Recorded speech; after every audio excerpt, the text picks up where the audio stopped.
Trish, very late 40s, power-crazed head of adoption services, has assembled some life-sized laminated cardboard cutout figures of children mounted on bases so they stand in a row. Some are wearing school uniform, all are impossibly cute, freckly.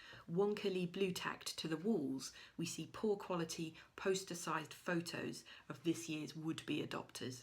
Trish, not everyone has the guts it takes to adopt. Adopters dop out.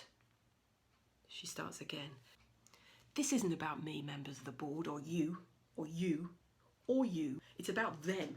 She flings an arm behind her and knocks a kid over. She picks it up as if she blames it. We see for the first time she's not alone. Nigel, an inspector from the leadership board, sits perplexed, taking notes. An idea hits Trish. She kneels between two of the kids, her arms around them, looking from one to the other. Say hello to Nigel, Myra, and Ian, Nigel, Mrs. Cliff. Something bothers her about these names. She now appears to distrust Ian. She waggles Myra to make it appear that she's speaking. Trish listens. What's that, Myra? I know, I'm Ms now. Ms Clifton. She flips into flirt mode, exposes cleavage. It's not comfortable to watch. Please, it's Trish. Trish, this is the presentation you intend to deliver to the leadership board. Standing, stunned. Nigel, you know likey? Do you understand what the leadership adoption board is for? Trish, oops, I've dropped my documentation. She bends over. One of the kids' thumbs pokes her up the arse and she squawks. Alison, humourless, right-on social worker and militant advocate of the child, carrying post, enters room without knocking. She sees Trish bent over and looks from her to Nigel, disgusted. Trish, standing. Alison, give us some of your clever adoption statistics. A kid isn't a stat and I won't exploit one. Nigel. Well, as I was about to say, Trish, your dropout rates are appalling. We need more people being approved to adopt. Trish loves saying no. Alison does a Roman emperor. Thumbs down. Trish counters with a jokey thumbs up. And Alison loves rules. Even drafts her own. Having a sense of humour is particularly hazardous.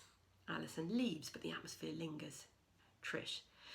Now, about these so-called dropout rates, last year's figures may surprise you. Allow me. So, dropped out, wavered, then dropped out, adopted, she Eskimo kisses it, dropped out, deferred, then dropped out, success. Nigel. One adoption. Trish. I'm not a magician. This lot need to get through. In a few months, it'll be the full leadership board. There are jobs on the line here. Mine for a start. Trish. Boo-hoo, Nigel. Man up. Yours too. I can't lose my job. Do you know how much it costs to hire a private investigator these days? Nigel gets up to leave. By all means, be rigorous. That's what the adoption process is all about. But it's the end of the power trip, Trish. We're watching you. Do you understand?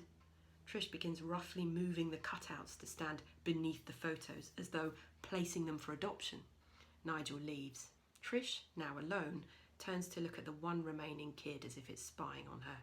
She pretends to startle it. Whoa.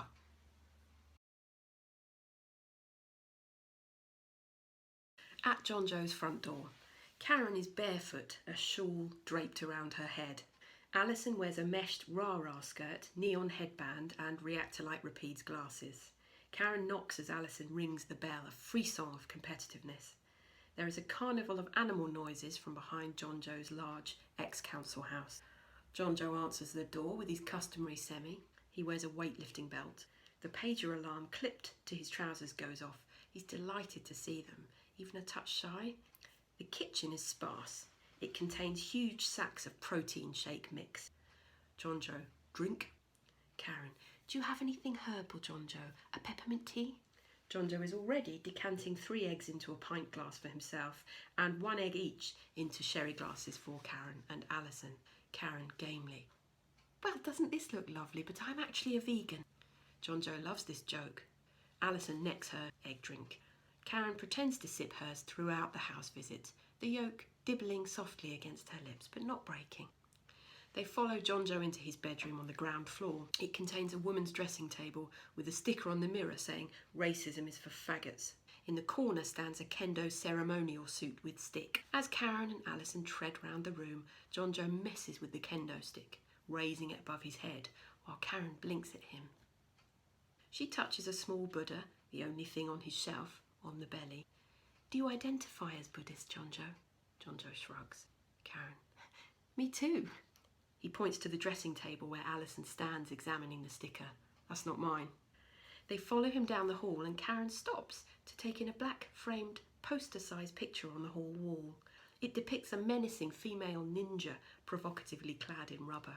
Karen, fondly. Oh, is this Mrs. John Joe? It's a nilf. An elf? A ninja I'd like to fuck. Karen not following. Yes. Alison looks outraged. John Joe shows them the weights piled next to the front door. These are crap. He leads them into another large room. A computer on a table flashes in the corner. There is a Karate Kid 2 poster in the middle of one wall. John Joe proudly. This will be the kids' room. Alison, downstairs, what about security concerns? John Joe, dogs? The computer bleeps and an online message appears. Alison and Karen are drawn to it. Nilf69 wants to chat right now. John Joe saunters over. She's up. He clicks something on the screen. We don't see it. His expression says there's nothing wrong. Alison is disgusted. Karen looks wistful. John Joe, want to see the sauna? The sauna is the kind of conservatory favoured by the elderly, with scalloped ceilings but pimped. There is pale wood piled everywhere, and an angle grinder lolls dangerously. John Joe takes off his weightlifting belt. Karen perches on an inflatable see-through pink chair, craning to see into the garden. I've got loads more of those. Karen hammers meekly on the arms of the chair. She takes in the large, bare lawn. I can really see a child having fun out there. Next doors, he breaks in. Karen's seat sticks and squeaks as she tries to sit up. Her shawl is a hindrance. So, John Joe, while Alison completes the hazard checks, you mentioned you were struggling a little with actioning the questionnaire. John Joe, I can read it, but when I'm amped, my ions go way up. Complex breads, mincemeat. Karen has no idea what he's talking about. I did sense that, absolutely. So, are you seeing any specialists or health consultants? Guru Online Rakshandri. Karen, and this is where? John Joe, online. Karen, is she a her winner? John Joe, he. Karen, ticking form. And when did you last see her? It's a man. Just try to answer the question for me if you can, John Joe. I'm not a mind games person, you'll learn that. YouTube. It's like he's talking to me. You get that if you bench press your bollocks off. Bollocks off. That's fine for now. And here's Alison.